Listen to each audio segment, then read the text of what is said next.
Aripan foundation की तरफ से आप सभी दोस्तों को नमस्ते, हाय, हेलो। हम एक ऐसी संस्था है जो उत्तर बिहार के विकास के लिए काम करती है और स्कूली शिक्षा में हम खास रुचि रखते हैं।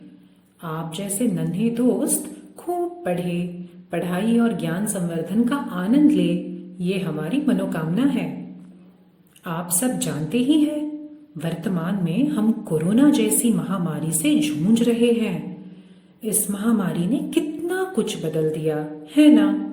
स्कूल बंद, खेलना कूदना बंद, घूमना फिरना बंद, घर के अंदर लॉकडाउन स्थिति में बस बैठे रहो। लेकिन हम आपके लिए कुछ दिलचस्प इंटरेस्टिंग करने का मौका लाए हैं। घर पर सुरक्षित रहते हुए आप कुछ नया कर सकते हैं।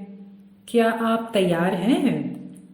तो इंतजार कीजिए सोमवार सुबह का।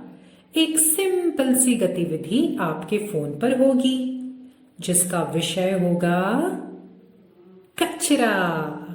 कचरा? जी हाँ, कचरा। तो क्या आप गतिविधि करने के लिए तैयार हैं? तो इंतजार कीजिए।